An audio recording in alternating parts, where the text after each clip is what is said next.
এই সূরা থেকে আমরা কিছু সময় কথা শুনবো। শুনতে রাজি আছেন তো? সূরার নাম চিল্লায় বলেন কি নাম? মুলক। মুলক মানে কি? মুলক মানে রাজত্ব, মুলক মানে ক্ষমতা, মুলক মানে পাওয়ার, মুলক মানে কিংডম, মুলক মানে সভরেইনটি। সুবহানাল্লাহ পড়েন। রব্বুল আলামিন বলেন তাবারাকাল্লাযী বিয়াদিহিল মুলকু ওয়া হুয়া আলা কুল্লি শাইইন কাদির। সুমহান সেই সত্তা যার হাতে ক্ষমতা আর তিনি সব বিষয়ে ক্ষমতাশীল। সুবহানাল্লাহ।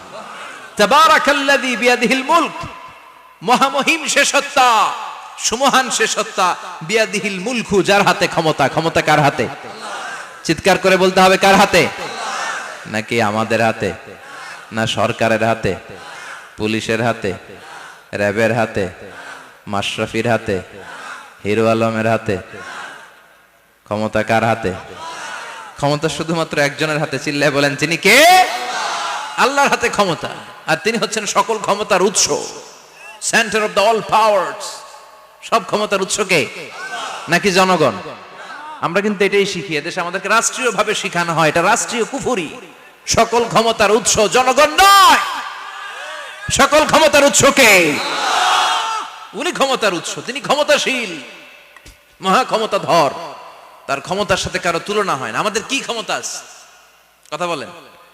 বল্লা পোকার কামড় খাইছেন? হ্যাঁ, মৌমাছি কামড়াইছে? মৌমাছি কামড়াইলে চিল্লাচিল্লি শুরু করে, তো কি ক্ষমতা আছে আপনার? বল্লা কামড় মাইরা দেয় দৌড়, ওটা ধরে যে মার মইটাও পারি না। কুত্তায় কামড়াইলে আমরা কুত্তারে কামড়াইতেও পারি না। কথা বলেন। আমরা নাকি ক্ষমতার মালিক। পিছন থেকে কেউ যদি বলে হুজুর সাপ, মজা করে বলছি, এতই ভয় পাইছি। আসলে যদি ফস করে আসতো সব দৌড়। স্লোগান দেওয়ার বেলায় লিল্লাহে তাকবীর, আল্লাহু আকবার, আমার ভাই তোমার ভাই, কাপায় ফেলামো নামায় ফেলামো। কথা বলেন। আর যদি পেছন থেকে কেউ আওয়াজ করে বলে সাপ, দৌড়। আপনারা কি দৌড় দিবেন? আমরা এদিক দিয়ে দৌড় দিব। কথা কন। চাচা আপন প্রাণ জীবন বাঁচানোর জন্য ভয়ে পাগল।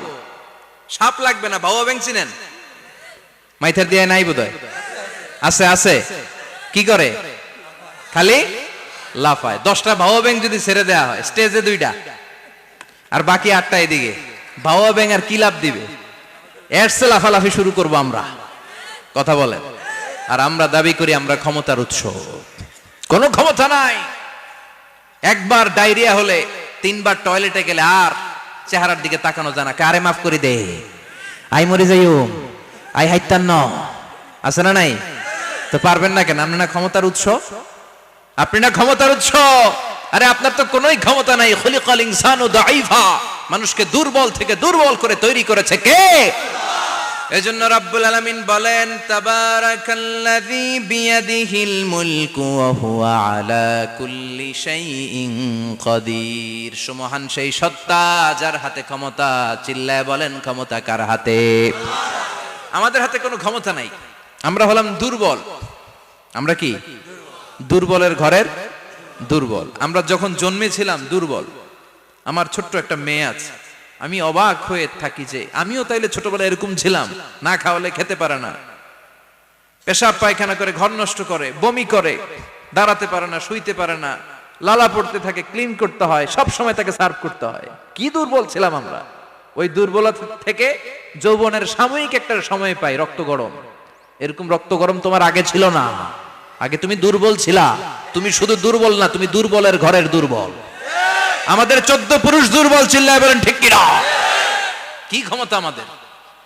দুর্বল হয়ে দুনিয়ায় জন্মালাম, সাময়িক কিছু সময়ের জন্য যৌবনের শক্তি পেলাম, আবার ওইটার পরে আবার দুর্বল হয়ে গেলাম। রং ধরা যৌবন জং ধরে শেষ, আবার লাঠি নিয়ে হাঁটা লাগে। কোমরে ব্যথা, মাজায় ব্যথা, আবার কুজো হয়ে যায়। কি ক্ষমতা আছে আমার? কি ক্ষমতা আছে? একটু ভূমিকম্প হলে কাঁপাকাঁপি শুরু হয়ে যায়, ঠিক কিনা? ভূমিকম্প হলে বাঁচার জন্য সব দেয় দৌড়। টেলিভিশনের কিছু লাইভ প্রোগ্রাম দেখলাম, উপস্থাপকও দৌড়, অতিথিও দৌড়। দেখেন নাই? লাইভ ব্রডকাস্টিং হচ্ছিল, কি সরাসরি সম্প্রচার। যখন দেখা যাচ্ছে চেয়ার কাঁপতেছে, উপস্থাপক দৌড়, আর মেহমানরা বসে আছে মাইক নিয়ে। কিছুক্ষণ পরে আরো কাঁপাকাঁপি বেড়ে গেল, মেহমানও দৌড়। কথা কন। 20 তলা 30 তলা দামি দামি বিল্ডিং গুলোর ফ্ল্যাটের ভেতরে যারা থাকে, তুফান শুরু হলে দেয় দৌড়। কথা কন, ভাড়াটিয়ারা দৌড়ায়, বাড়িওয়ালারা দৌড়ায় না? নিজের বাড়ি তো, এই জন্য দৌড় দেয় না? নাকি ভূমিকম্প হলে ভাড়াটিয়াও দৌড়, বাড়িওয়ালাও দৌড়? র্যাবের প্রধান দৌড়, পুলিশ প্রধান দৌড়, শুধু প্রেসিডেন্ট আর মাননীয় প্রধানমন্ত্রী দৌড়ায় না? কথা কন, বাঁচার জন্য সব দৌড়। কয়েক বছর আগে পত্রিকায় একটা হেডিং পড়লাম, মাননীয় প্রধানমন্ত্রীকে বহনকারী বিমান এর 33 চক্কর আকাশে। কয় চক্কর? কি যেন সমস্যা হয়েছে, বিমান নামতে পারছিল না। তখন ওনার সাথে আবার স্পেশাল সিকিউরিটি ফোর্স থাকে। ওনারা বলল, honourable prime minister, we can not land now because of some flying মেকানিজমে আমাদের সমস্যা হচ্ছে, আমরা ল্যান্ড করতে পারছি না, ঝামেলা হচ্ছে, নিচেও হয়তো কোনো ঝামেলা দেখা দিচ্ছে, আমরা এখন নামতে পারবো না, উই ক্যান নট ল্যান্ড নাও। আপনাকে একটু ধৈর্য ধরে বসে থাকতে হবে। তখন ওই ওনাকে বহনকারী বিমানটা আকাশে 33টা চক্কর মেরেছিল। এটা নিয়ে কাভার করা হয়েছে পত্রিকায়। আপনার কি মনে হয় 17 কোটি মানুষের প্রধানমন্ত্রী, এদেশের সবচেয়ে ক্ষমতাধর নারী, উনি যখন বিমানে বসা অবস্থায় শুনলেন বিমানে ঝামেলা বা নিচে ঝামেলা, ওনার অন্তরে ভয় ঢুকছে কার? উনি বসে বসে জিকির করছে কার? তাহলে দেখেন, ক্ষমতাও সব সময় কাজে লাগে না। চিৎকার করে বলেন ঠিক কি না? ক্ষমতা আপনারে বাঁচাতে পারবে না। আপনারে বাঁচাতে পারে একজন, চিৎকার করে বলেন তিনি কে? এজন তুফান যখন শুরু হয়, জলোচ্ছ্বাস যখন শুরু হয়, ঘূর্ণিঝড় যখন শুরু হয়, সিডর যখন শুরু হয়, বন্যা যখন শুরু হয়, তখন বোঝা যায় আল্লাহ কারে কয়। কক্সবাজারে যখন জলোচ্ছ্বাস হয়, মহেশখালী দ্বীপে যখন তুফান হয়, টর্নেডো হয়, জলোচ্ছ্বাস হয়, গৌতম বুদ্ধের অনুসারী যেই বুদ্ধ ধর্মের লোকেরা আছে, বুদ্ধ পাদ্রীরাও নেমে নেমে জিকির করা শুরু করে দেয় কার? সবাই তখন পড়ে লা ইলাহা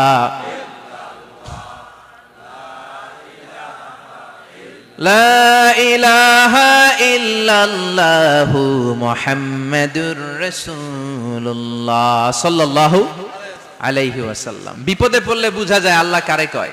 আমি একবার বিপদে পড়ছি, বরিশাল গিয়েছিলাম, বাসে ফিরে আসতেছি লঞ্চে, ওই লঞ্চে তুফান হয়েছিল। তখন বুঝলাম যে কি ভয়ঙ্কর অবস্থা। ওই লঞ্চের সবাই আস্তিক নাস্তিক, মুসলমান হিন্দু সবাই জিকির করা শুরু করে দিয়েছে আল্লাহর। সুবহানাল্লাহ কইবেন না? লঞ্চ যখন কেঁপে ওঠে, সবাই বলে বাঁচাও। আমি বললাম কে বাঁচাইবে ওকে? হুজুর আপনি বাঁচান। আমি বললাম তাইলে আমারে বাঁচাইবো কেডা? কয় আল্লাহ। আল্লাহ ছাড়া বাঁচাতে পারে কেউ? আমরা মাঝে মাঝে বাংলাদেশের বিভিন্ন জেলাগুলোতে যখন প্রোগ্রামে যাই, এত দূরত্ব থাকে, আমরা কারে ড্রাইভিং করে যে প্রোগ্রামে অংশগ্রহণ করা সম্ভব হয় না। ফলে আমরা মাঝে মাঝে সিভিল এভিয়েশনের যে আভ্যন্তরীণ বিমানবন্দরের বেসামরিক বিমান যেগুলো চলাচল করে, প্যাসেঞ্জার প্লেন, এগুলো ইউজ করি। ঢাকা থেকে এগুলো চলে, সৈয়দপুরে যায় কিছু, রাজশাহীতে, সিলেটে, চিটাগাংয়ে যায়, যশোর এয়ারপোর্টে যায় এবং কক্সবাজারে যায়। তো আমরা এগুলোতে যখন চড়ি, মাঝে মাঝে কিছু এয়ার হোস্টেজ আসে, এরা খুবই সুন্দরী, বিউটিফুল লেডি, এদেরকে সাজিয়ে ওইভাবে আনা হয়। এদের আবার কয়েকটা বাচ্চা টাচ্চা হয়ে গেলে এদেরকে চাকরিতে রিক্রুট করে না, কারণ এদের সৌন্দর্যটাই পুঁজি। এই সুন্দর ড্রেস নিয়ে এরা আমাদেরকে খাবার সার্ভ করে। আর বিমানটা যখন আকাশের দিকে উঠতে থাকে, তখন বলে ভদ্র মহিলা, ভদ্র মহোদয়গণ, আপনাদের সিট বেল্টই বেঁধে নিন। এখনই শাহজালাল আন্তর্জাতিক বিমানবন্দর থেকে 14,000 ফুট উপর দিয়ে এটা চিটাগাংয়ে পৌঁছবে। আল্লাহু আকবার, আল্লাহু আকবার, আল্লাহু আকবার, সুবহানাল্লাযী সাখখারা লানা হাযা ওয়া মা কুন্না লাহু মুকরিনিন ওয়া ইন্না ইলা রাব্বিনা লামুনকালিবুন। দেখতে সুন্দরী, লিপস্টিক মেরে, ডিজাইন করে, মেকআপ নিয়ে, সুটেড বুটেড হয়ে এসেছে, কিন্তু যখনই বিমানটা 14,000 ফিট উপরে ওঠে, তখন তার মুখ দিয়ে বেরোয় আল্লাহু আকবার। কারণ সেও ভালো করে জানে এই 14,000 ফিট উপরে আমার আব্বা নাই, আমার আম্মা নাই, মাননীয় প্রধানমন্ত্রী নাই, পুলিশ নাই, র্যাব নাই, এই হাওয়ার উপরে বিমানটা চলে, ওখানে কেউ আমারে বাঁচাতে পারে না, একজন ছাড়া। চিল্লায় বলো তিনি কে? তখন তারাও বাধ্য হয়ে পড়ে আল্লাহু আকবার। তাহলে বোঝা গেল আমাদের কোনো ক্ষমতা টমতা কিচ্ছু নাই, আসল ক্ষমতার মালিক একজন। চিল্লায় বলেন তিনি কে? সে আল্লাহ বললেন তাবারাকাল্লাযী বিয়াদিহিল মুলকু ওয়া হুয়া আলা কুল্লি শাইইন কাদির। সুমহান সেই সত্তা যার হাতে ক্ষমতা, ক্ষমতা কার হাতে? সব ক্ষমতার মালিক আল্লাহ। তবে আমাদেরকে আল্লাহ কিছু ক্ষমতা দিয়েছে, এটা লিমিটেড। এটা কি? যেমন এই যে মাননীয় প্রধানমন্ত্রী ওনার দল নিয়ে, বাংলাদেশ আওয়ামী লীগ নিয়ে যে ক্ষমতায় আসলেন, কয় বছরের মেয়াদে? কোন কোন দেশে ক্ষমতায় আসে 10 বছরের মেয়াদে, আছে না নাই? আল্লাহ আসছে কয় বছরের মেয়াদে? 30 বছর। 40 বছর। আল্লাহর ক্ষমতার মেয়াদ 100 বছর। এরপরে রিনিউ করা লাগবে এটা। কথা বলেন। আল্লাহ বলেন হুয়াল আউয়ালু ওয়াল আখিরু ওয়াল যাহিরু ওয়াল বাতিন ওয়া হুয়া বিকুল্লি শাইইন আলিম। আমি প্রথম, আমি শেষ, আমি প্রকাশ্য, আমি গোপন। ঠিক কি না? প্রথমে আল্লাহ আল্লাহ, শেষেও আল্লাহ আল্লাহ, আকাশে আল্লাহ আল্লাহ, জমিনে আল্লাহ আল্লাহ। সবাই পড়েন, প্রথমে আল্লাহ আল্লাহ, শেষেও আল্লাহ আল্লাহ, আকাশে আল্লাহ আল্লাহ, জমিনে আল্লাহ আল্লাহ। নিখিল জাহান গায়ে গুণগান তার নামে গায়, আমরাও গাহি তাআলা হামদে বারি তাআলা, হামদে বারি তাআলা, হামদে বারি তাআলা। সুবহানাল্লাহ পড়েন। আল্লাহ বলে আমার ক্ষমতা তোদের মতো 5 বছরের মেয়াদে না, 10 বছরের মেয়াদে না, 20 বছর 30 বছরের মেয়াদে না, আমি চিরকালের জন্য ক্ষমতার চেয়ারে বসা। চিরকালীন মেয়াদ, সৃষ্টির সূচনার আগ থেকে তিনি আছেন, অনাদিকাল পর্যন্ত তিনি থাকবেন। তার ক্ষমতার মেয়াদ আনলিমিটেড মেয়াদ। চিৎকার করে বলেন ঠিক কিনা? আবার পৃথিবীর অনেক দেশে দেখবেন ডেমোক্রেটিক সিস্টেমে, আমাদের দেশেও তো গণতান্ত্রিক সিস্টেমে ভোটাভুটির মধ্য দিয়ে ক্ষমতায় আসে না? যাদেরকে ভোট দেওয়া হয় বেশি তারা ক্ষমতায় চলে যায়। আল্লাহ তো ভোটে আসছে ক্ষমতায়। কথা কন তো কেমনে আসছে? কারচুপি করে। কথা বলেন। আল্লাহ ভোটে আসা লাগে নাই, কেউ তাকে ভোট দেওয়া লাগে না। আবার অনেক দেশে আছে মোনার্কি সিস্টেম, রাজতন্ত্র, রাজার পোলা রাজা। আল্লাহর বাপ ছিল রাজা, এই জন্য আল্লাহ রাজা। কথা বলেন না, আল্লাহ রাজতন্ত্রের সিস্টেমেও আসে নাই। আবার অনেক দেশে আছে ডিক্টেটরশিপ, একবার ক্ষমতা পাইলে মাগার চেয়ার ছাড়ে না। আছে না নাই? 20 বছর 30 বছর চলতেই থাকে। আছে না নাই? আল্লাহ কি এই সিস্টেমে আসছে? আল্লাহর ক্ষমতার সাথে পৃথিবীর কারো ক্ষমতার কোনো মিল নাই। চিৎকার করে বলেন ঠিক কি না? আবার অনেক দেশে কোয়ালিশন করে ক্ষমতায় যেতে হয়, জোট করে। জোটের রাজনীতি এদেশে আছে না নাই? 4 দলীয় জোট, 10 দলীয় জোট, 14 দলীয়, 18 দলীয়, 20 দলীয়, মহাদলীয়, মহাজোট, সামনে হবে মহাজোট। কথা ঠিক কিনা বলেন? তো আল্লাহ কিরকম জোট করে আসা লাগছে? কথা বলেন। তার মানে আল্লাহর ক্ষমতা আমাদের ক্ষমতা এক নয়। আবার পৃথিবীর অনেক দেশে গণ অভ্যুত্থানের মাধ্যমে অনেককে ক্ষমতা থেকে নামানো হয়। ঠিক কিনা? গণ অভ্যুত্থান হয় না? সেনাবাহিনীরা কু করে না? মিলিটারি কু করে ক্ষমতা থেকে নামায়। তো আমরাও যদি আল্লাহর বিরুদ্ধে একটা আন্দোলন করি, আল্লাহ তো নেমে যাবে? নামানো যাবে না? আচ্ছা, আমরা পারলাম না, জিনেরা যদি আমাদের সাথে যোগ দেয়, মানুষ জিন ভাই ভাই, আল্লাহর রক্ষা নাই। কথা বলেন। তাও পারা যাবে না? ফেরেশতারাও যদি কয় আমরাও মানি না, তাইলে তো শেষ আল্লাহর গদি। আল্লাহ বলে গোটা বিশ্বের সবাই মিলে যদি আমার বিরুদ্ধে আন্দোলনে নেমে যাস, আমার ক্ষমতার বিরুদ্ধে যদি মিছিল দেয়া শুরু করে দিস, আমার ক্ষমতার 1 ইঞ্চিও কমাতে পারবি না। সুবহানাল্লাহ পড়েন। এজন্য আল্লাহ বললেন তাবারাকাল্লাযী বিয়াদিহিল মুলকু ওয়া হুয়া আলা কুল্লি শাইইন কাদির। সুমহান সেই সত্তা যার হাতে ক্ষমতা, ক্ষমতা কার হাতে? আবার দেখবেন পৃথিবীর অনেক দেশের রাজারা, রাজা সিস্টেম যেখানে বয়সের ভাড়া যখন নুজ্জ হয়ে যায়, 80-90 বছর বয়স হয়ে যায়, স্বেচ্ছায় ক্ষমতা ছেড়ে দেয়, ছেড়ে দিয়ে রিটায়ারমেন্টে যায়। কথা কন, শোনেন নাই মনে হয়? আছে না নাই? অনেক রাজা স্বেচ্ছায় ক্ষমতা ছেড়ে দিয়ে রিটায়ারমেন্টে যায়, বয়সের ভারে নুজ্জ। তা আল্লাহ তো ওই কবে থেকে ক্ষমতায়, বুড়ো হয়ে গেছে না? কথা কন। এখন আল্লাহর চলতে লাঠি লাগে, আগের মতো ক্ষমতা নাই। চোখে সানগ্লাস লাগে, পাওয়ারওয়ালা গ্লাস ছাড়া আল্লাহ মনে হয় দেখে না। কথা কন। যে ফেরাউনকে আল্লাহ সাগরের জলে ডুবিয়ে মারলো, যেই নমরুদকে আল্লাহ শেষ করে দিল, যেই কারণকে আল্লাহ শেষ করে দিল, সে আল্লাহ আজও আগের ক্ষমতা নিয়ে আছে না নাই? এজন্য বিয়াদিহিল মুলক, তার হাতে ক্ষমতা। ওহু আলা কুল্লি শাইইন কাদির, তিনি চাইলে সব করতে পারেন। তিনি রাজারে প্রজা বানাতে পারেন, প্রজারে রাজা বানাতে পারেন, ধনীরে গরিব বানাতে পারেন, গরিবরে ধনী বানাতে পারেন। তিনি সাগরকে মরুভূমি করতে পারেন, মরুভূমিকে দরিয়া করে দিতে পারেন। তিনি কে? ওয়া হুয়া আলা কুল্লি শাইইন কাদির, তিনি যেটা চান সেটাই করতে পারেন। চিল্লায় বলেন ঠিক কিনা? এরপর আল্লাহ বললেন আল্লাযী খালাকাল মাউতা ওয়াল হায়াতা লিয়াবলুয়াকুম আইয়ুকুম আহসানু আমালা। আল্লাহর আদেশে দেহে ঢুকে আল্লাহর আদেশে বের হয়ে যায়, ঠিক কিনা? এই যে ছোট্ট বাচ্চাটার দেহের ভিতরে যে রূহ ঢুকলো, কে দিল? 120 দিনের আগে মানব শিশুর দেহের ভিতরে কিন্তু রূহের ফুৎকার হয় না। সহিহ বুখারীর বর্ণনা 40 40 40 340 কত কথা বলেন? প্রথম 40 থাকে নুতফা, তারপরের 40 হয় আলাকা, তারপরের 40 হয় মুদগা, sperm drop, blood clot and then the little flesh. ছোট্ট নাপাক পানি ছিলাম, শুক্রাণু ছিলাম আমরা। কি ছিলাম? শুক্রও ছিলাম না, শুক্রাণু, শুক্রের অণু।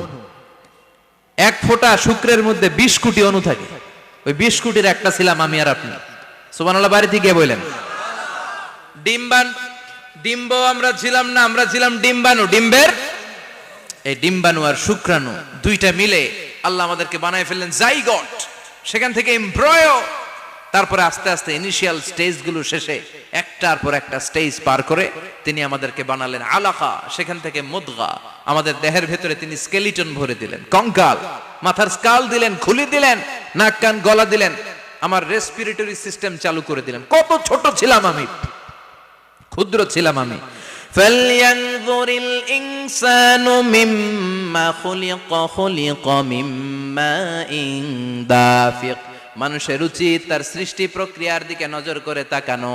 বাবার পিঠ থেকে সবেগে নির্গত হওয়া পানি দিয়ে মায়ের পেটে তোমারে ঢুকায় দিল কে? নাপাক পানি থেকে ছোট্ট ব্যাঙ্গাচির মতো ছিলাম, জোকের মতো মায়ের জরায়ুর দেয়ালে লেগেছিলাম। সেখান থেকে বড় করতে করতে আমার রেসপিরেটরি সিস্টেম, আমার হেয়ারিং সিস্টেম, আমার সব সিস্টেমগুলো তিনি আমার দেহের ভিতরে সেট করে দিল। চিল্লায় কোন সুবহানাল্লাহ। 120 দিনের সার্টেন পিরিয়ড শেষে তিনি দেহের ভিতরে রুহের ফুৎকার দিলেন। দেয়া মাত্রই আমার রুহুতে ধপ ধপ ধপ শুরু হয়ে গেছে। ওই যে ধপ ধপ শুরু হয়েছে আজও থামে নাই। এই ধপ ধপ থামলে বাঁচবেন? দম ফুরাইলে আমরা ঠুস হয়ে যাবো, ঠিক কিনা? হায় রে মানুষ রঙিন ফানুষ, দম ফুরাইলে তবু তো ভাই কারোরই নাই একটুখানি। হায় রে মানুষ রঙিন ফানুষ, রঙিন ফানুষ, হায় রে মানুষ। সুবহানাল্লাহ বলেন। সে আল্লাহ বললেন, গোলাম, জীবন আর মরণের মাঝখানে আমি তৈরি করেছি রুহু। পৃথিবীর বিজ্ঞানীরা সব বানাতে পারে, কম্পিউটার বানাতে পারে, প্লেন বানাতে পারে, হেলিকপ্টার বানাতে পারে, রকেট বানাতে পারে, কিন্তু গোটা বিশ্বের সব বিজ্ঞানীরা মিলে কি রুহু বানাতে পারে নাকি? কথা বলেন। গত বছর সোফিয়া নামে একটা রোবট আসছিল না? কথা কন। ওটা মাথা উঁচু করে নিচু করে কথা বলতে চায়, মানুষের মতো হতে চায়। আসলে কি মানুষ? ওটার মধ্যে কি রুহু আছে? রুহু বানাইতে পারবে কেউ? এই রুহু নিয়ে যে কত গবেষণা, মুমূর্ষ রোগীদের উপর গবেষণা চালিয়েছে অনেক। বুলেট প্রুফ গ্লাসের ভিতরে মুমূর্ষ রোগীকে রেখে রেখে তারা চেক করতে চেয়েছে আমেরিকান বিজ্ঞানীরা যে রুহু কোন দিক দিয়ে বের হয়। তারা ওজন করে দেখে, মানুষ মরে গেলে কোন লাশের ওজন বেড়ে যায়, কোন লাশের ওজন কমে যায়। যেটাতে কমে গেছে 2-1 কেজি কমে যায়, তার অবাক। কিরা আগে ছিল 80 কেজি, এখন হইছে 78 কেজি, তার মানে 2 কেজি না, এটাই রুহু। এটাই কি? এটা হচ্ছে গবেষণার ধাপ। অনেকগুলো মডিউল তারা আনে, অনেক মুমূর্ষ রোগীকে গ্লাস ফিটিং করা, ইন্টেন্সিভ কেয়ারে রেখে তারা অবজার্ভ করে, আর অক্সিজেন মাস্ক খুলে দিয়ে তারা দেখে যে লোকটা ছটফট করে কিভাবে মরে। মরার আগে ওজন মাপ ছিল 80 কেজি, মরে গেছে পরে আবার ওজন দিয়ে দেখে 78 কেজি। কমছে কয় কেজি? বিজ্ঞানে কয় পাইছি। সবাই কয় কি পাইছো? কয় রুহু। কই পাইলেন? কয় আগে 80 এখন 78, 2 কেজি। রুহুর ওজন কয় কেজি? তো বিজ্ঞানীদের সিস্টেম হচ্ছে যে কোনো একটা বিষয়ের উপর গবেষণা চালালে তারা পূর্ণাঙ্গ ডিসিশনে পৌঁছতে পারে না। They couldn't jump to the final conclusion just on one module, based on one module. They cannot do it. তাদের অনেকগুলো মডিউল আনতে হয়। তারা আবার নমুনা আনলো আরেকটা। মুমূর্ষ রোগী, অক্সিজেন চেম্বার লাগানো, মাস্ক লাগানো, এটা খুলে ফেললে মরে যাবে। বুলেট প্রুফ করা গ্লাসের ভিতরে ঢুকিয়ে এটার ওজন মাপ, এটার ওজন 60 কেজি। এবার মাস্ক খোল, মাস্ক খুলছে ছটফট ছটফট করে, এটা শেষ। এবার মাপ দেখ, এবার মাইপা দেখা গেছে 63 কেজি। কয় কেজি বাড়ছে? এক একটার এক এক সিস্টেম হইতেছে, কোনোটা কমে, কোনোটা বাড়ে, কোনোটা কিচ্ছু হয় না। সবাই কয় তাইলে আপনি রুহু পাইলেন কই? আগেরটা কম ছিল, মনে করছিলেন 2 কেজি কমছে, ওইটাই রুহু, এখন 3 কেজি বাইরে গেছে, মিলাইবেন কি দিয়া? কথা কন। আল্লাহ ডেকে বলে, গোলাম কিয়ামত পর্যন্ত একটার পর একটা মুমূর্ষু রোগীকে বুলেট প্রুফ গ্লাসের ভেতরে ঢুকাতে পারবি, গবেষণা করতে পারবি, মাগার রুহু খুঁজে পাবি না। চিল্লায় বলেন ঠিক কি না? কারণ এই রুহুর মালিক কে? সে আল্লাহ বললেন, আল্লাযী খালাকাল মাউতা ওয়াল হায়াতা লিয়াবলুয়াকুম আইয়ুকুম আহসানু আমালা। জীবন আর মৃত্যু বানালাম তোমাদেরকে পরীক্ষা করার জন্য। পরীক্ষা আছে না নাই? গোটা দুনিয়াটাই পরীক্ষা। আল্লাহ যারে পছন্দ করে বেশি তার পরীক্ষাও। আসাদুন নাসি বালাআন আল আম্বিয়া। এই পৃথিবীতে আল্লাহ সবচেয়ে বেশি বালা মুসিবত দিয়ে পরীক্ষা করেছেন নবীদের। কারণ নবীরা আল্লাহর কাছে কম প্রিয় না বেশি প্রিয়? যেহেতু প্রিয় বেশি, পরীক্ষাও। এজন্য মুমিনের উপর যদি পরীক্ষা আসে, মুমিনের উপর যদি অত্যাচার আসে, মুমিনের উপর যদি ধৈর্যের পরীক্ষা আসে, জেল জরিমানা আসে, মুমিন ওইটারে ভয় পায় না। মুমিন ভয় পায় একজনকে। চিল্লায় বলেন তিনি কে? কারণ আল্লাহর ঘোষণা, ওয়ালা তাহিনু ওয়ালা তাহজানু। ঘোষণাটা কার? ভয় নাই, তোদের চিন্তা নাই। আনতুমুল আ'লাউনা ইন কুনতুম মুমিনিন। তোমরাই বিজয়ী হবা যদি মুমিন হও, যদি মুমিন হও। এজন্য ধৈর্যের পরীক্ষা দিতে হবে, আল্লাহর উপর তাওয়াক্কুল করতে হবে, অত্যাচার আর জুলুম আল্লাহর নামে সহ্য করে যেতে হবে। চিল্লায় বলেন ঠিক কি না? কারণ মজলুমের সাথে আল্লাহ থাকে। মজলুমের বদদুয়াকে বিশ্বনবী ভয় করতে বলেছেন। কারণ মজলুমের বদদুয়ার মাঝে আর আল্লাহর মাঝে পর্দা থাকে। যারা দুনিয়ার বুকে জুলুম করে তাদেরকে ক্ষমতার মসনদ থেকে নামিয়ে দেয় কে? আর যারা মজলুম হয়, যাদের রক্ত দিয়ে জমিন ভেজে, তাদেরকে জমিনের ক্ষমতা দিয়ে দেয় কে? আর যারা রক্ত ঝরায়, ইতিহাস বলে তারা শেষ পর্যন্ত প্রাণ আর জান নিয়ে পালাবার জায়গাটা পায় না। চিল্লায় বলেন ঠিক কি না? এজন্য মুমিন খুব ভালো করে জানে, রাত্রি যত গভীর হয়, সুবহে সাদিকের সময় কাছে আসতে থাকে। গর্ভবতী নারীর পেটের জ্বালা যন্ত্রণা, ব্যথার পেইন যত বাড়ে, নতুন মেহমান আগমনের সময় কাছে আসতে থাকে। তেমনি ইসলামের পক্ষের শক্তির উপর যদি অত্যাচার, অনাচার, স্টিম রোলার বেড়ে যায়, এটা প্রমাণ করে ইসলামের বিজয়ের সময় কাছে আসতে শুরু করেছে। চিল্লায় বলো ঠিক কি না? এজন্য রাব্বুল আলামিন ডেকে বলেন, গোলাম লিয়াবলুয়াকুম আইয়ুকুম আহসানু আমালা। কে ভালো আমল করো, কে খারাপ আমল করো, এজন্য আমি জীবন মরণ তৈরি করেছি। চিল্লায় কোন ঠিক কি না? এরপর আল্লাহ বললেন, ওয়ালাকাদ যায়্যানাস সামাআদ দুনিয়া বিমাসাবিহা ওয়া জাআলনাহা রুজুমান লিশ-শায়াতিন। সুবহানাল্লাহ বলেন। ওয়ালাকাদ যায়্যানাস সামাআদ দুনিয়া। মাইকম্যান কোথায়? সাউন্ডটা বাড়াও। এত দুর্বল কেন তোমার সাউন্ড? মনে হচ্ছে আমি মাইক ছাড়া কথা বলছি। সাউন্ডটাকে স্ট্রং করো। ওয়ালাকাদ যায়্যানাস সামাআদ দুনিয়া। I have beautified the closer sky with candles, with light and stars. আল্লাহ বললেন, আমি দুনিয়ার আকাশকে তারা দিয়ে সুশোভিত করেছি। আকাশে তারা আছে না নাই? এগুলো এমনি এমনি হয়েছে না? তৈরি করছে কে? বিশ্বাস হয়? কোনো সন্দেহ আছে? এখন তো লাইটিং ফাইটিং এর যুগে তারার যে কি সৌন্দর্য আমরা বুঝি না। আমরা যখন ছোটবেলা গ্রামে যেতাম, রাতের বেলা তারার মেলা, কি সুন্দর, একটার চেয়ে একটা সুন্দর। শুকতারা, ধ্রুব তারা, সপ্তর্ষি মণ্ডল, 7টা তারার একটা চেইন আছে, চিনেন এগুলো? কি সুন্দর তারা! এগুলো তৈরি করে রেখেছে কে? প্রথম আকাশের মহাশূন্যকে আল্লাহ এই তারকা দিয়ে বিউটিফাই করেছেন। It's a candle. আল্লাহ সাজিয়ে রেখেছেন। আমরা খালি চোখে যেটা দেখি, এটা কিন্তু আকাশ না, এটা প্রথম আকাশ নয়। প্রথম আকাশ যে কত দূরে আমেরিকার নাসার বিজ্ঞানীরাও জানে না। খালি চোখে আমরা যা দেখি, এটা প্রথম আকাশের মহাশূন্য। এর অনেক অনেক অনেক উপরে প্রথম আকাশ। এরপরে দ্বিতীয় আকাশের মহাশূন্যের স্তর শুরু, এরপরে দ্বিতীয় আকাশ, তারপরে তৃতীয় আকাশের মহাশূন্যের স্তর শুরু, তারপরে তৃতীয় আকাশ। একটার চেয়ে আরেকটা বড়। প্রথম আকাশের চেয়ে দ্বিতীয় আকাশ কত বড় বলি, আপনার হাতের আংটিটা যদি সাহারা মরুভূমিতে আপনি ছুঁড়ে ফেলে দেন, পুরো মরুভূমির তুলনায় আংটি যত ছোট, আল্লাহর দ্বিতীয় আসমানের তুলনায় আল্লাহর প্রথম আসমানটা ঠিক তত ছোট। একটার চেয়ে একটা বড়, একটার চেয়ে একটা বড়। সূর্য দেখে আমরা অবাক হয়ে যাই। 9,30,00,000 মাইল দূরে, এই পৃথিবীর চেয়ে 13 লক্ষ গুণ বড়। এটার সানশাইন, আলো আসতে পৃথিবীতে 8 মিনিট 18 সেকেন্ড লেগে যায়। আমরা মনে করছি সূর্যই বড়। আমরা বসে আছি মাইথার দিয়াতে, তাই না? এই জায়গাটার নাম কি? মাইথার দিয়া। কি খালি এতটুকু প্যান্ডেলের সমান? কত বড় মাইথার দিয়া! এই পুরো মাইথার দিয়া কোন থানায় পড়ছে? দাউদকান্দি। দাউদকান্দি হচ্ছে কুমিল্লার 16টা থানার একটা, ঠিক কিনা? 16 থানা মিলে কুমিল্লার একটা জেলা। এরকম কয়টা জেলা আছে? 64 জেলা। এই 64 জেলা মিলে আমাদের সুজলা সুফলা শস্য শ্যামলা ডিজিটাল বাংলাদেশ। কথা কন। আর বাংলাদেশ হচ্ছে পৃথিবীর সবচাইতে বড় দেশ। হ্যাঁ, 64 জেলা, এরপরে ছোট। যাদের অ্যাটলাস ম্যাপ নিয়ে যাদের ধারণা আছে তারা দেখবেন বাংলাদেশ এই শব্দটা লেখার জায়গাও আমরা পাই না। মানচিত্রে বাংলাদেশ শব্দটা লেখার জায়গা পায় না। বিআরএ উঠে যায় ইন্ডিয়ার উপর, আর ডিএসএ উঠে যায় আবার ইন্ডিয়ার উপর। মাঝখানের দুইটা অক্ষর বাংলাদেশের উপরে পড়ে। চিল্লায় বলেন ঠিক কিনা? কত ছোট দেশ। পাশের ইন্ডিয়া 20-25 গুণ বড়। ইউরোপ আমেরিকার অনেক দেশ আছে, আমেরিকায় বাংলাদেশের চেয়ে শতগুণ বড়। কানাডা কয়েকশো গুণ বড়, রাশিয়া কয়েকশো গুণ বড়। এরকম প্রায় 200 দেশ নিয়ে পৃথিবীর স্থলভাগ, আর 70% হচ্ছে শুধু পানি। এই সব মিলে আমাদের এই পৃথিবী। আর এত বড় পৃথিবীর চেয়েও নাকি সূর্য 13 লক্ষ গুণ বড়। তার মানে সূর্যই বড় না, সূর্যের চেয়ে অনেক বড় তারা আছে। সূর্যের পরে পৃথিবীর সবচেয়ে কাছের যে তারা বা স্টার, ওটার নাম হচ্ছে প্রক্সিমা সেন্ট্রাই। নাম কি? প্রক্সিমা সেন্ট্রাই। এরপরে আলফা সেন্ট্রাই এ, আলফা সেন্ট্রাই বি, ইটা ক্যারিনা, বেটেলজিউস, এরকম একটার পর একটা তারা।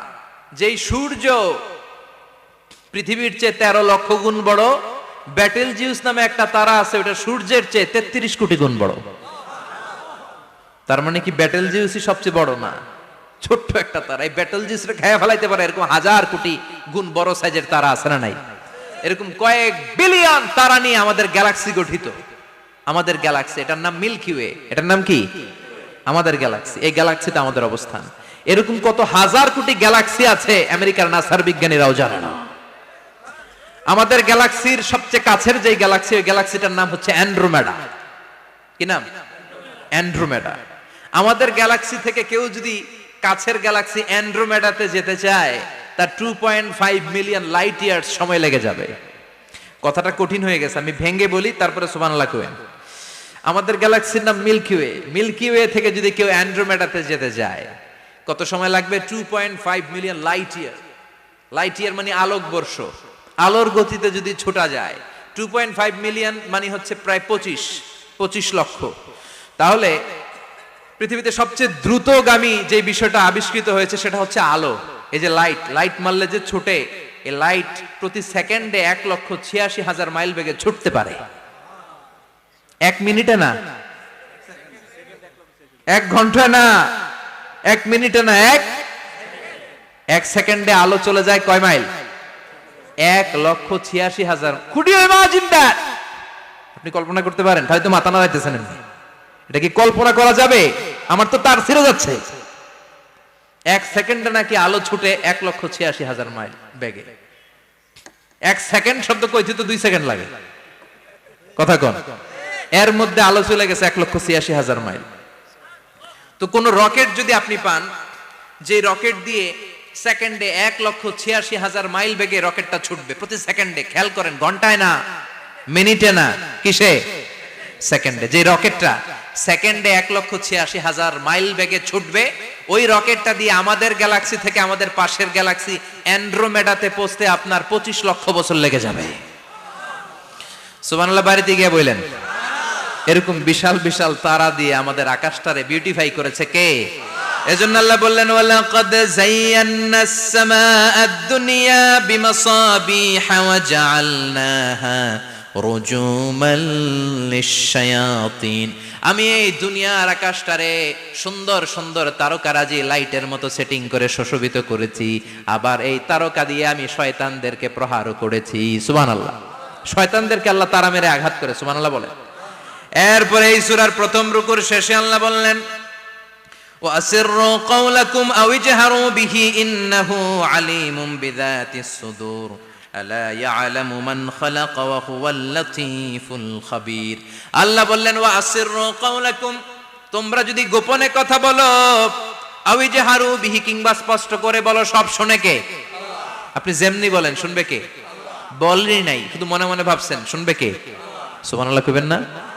সাত আকাশের উপরে, আরশের উপরে তার অবস্থান, সাত জমিনের নিচে, কোন গোপনতম প্রকোষ্ঠে, কোন ছোট্ট বাক্সের ভেতরে যদি কোনো পিঁপড়া, পিপিলিকা নীরবে হেঁটে যায়, আল্লাহ বলে আমি ওই পিঁপড়ার হেঁটে চলার পায়ের আওয়াজটাও শুনতে পাই। এজন্য কেউ যেটা শোনে না, শোনে কে?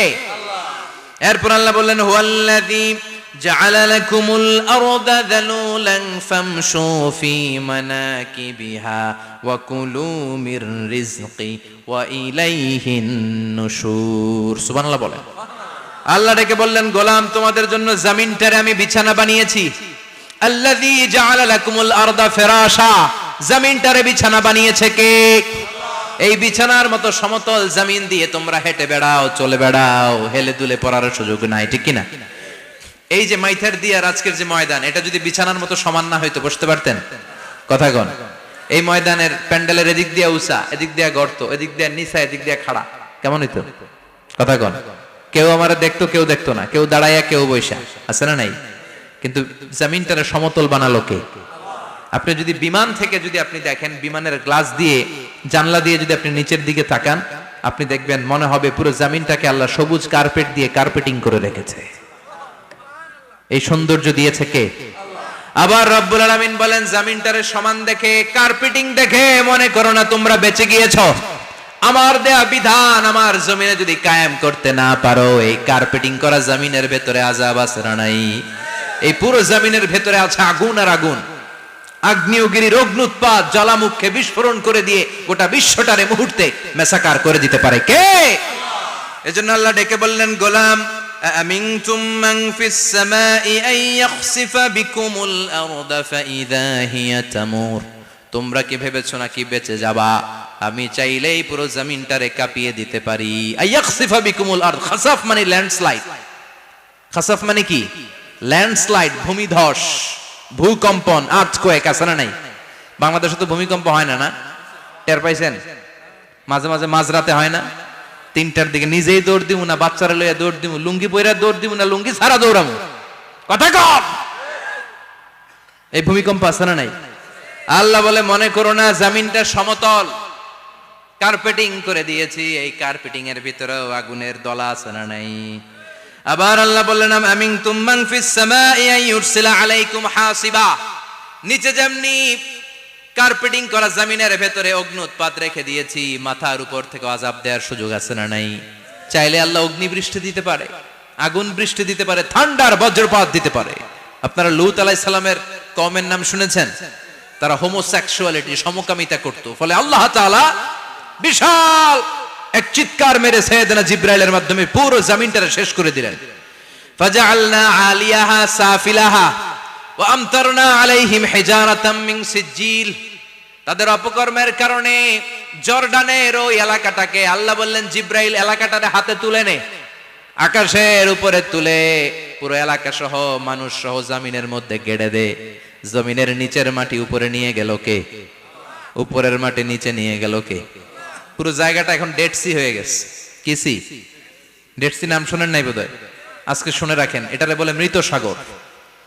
এটা গজবের জায়গা, ওখানে মানুষও ডুবে না। লবণের ডেনসিটি, সল্টের ডেনসিটি এত হাই, এই পানির মধ্যে এত গজব, এর মধ্যে কোনো মাছ জন্মায় না, চিংড়ি জন্মায় না, কাঁকড়া জন্মায় না, ব্যাং হয় না, শ্যাওলা হয় না, কিচ্ছু বাঁচে না। এটা গজবের জায়গা। চিল্লায় বলেন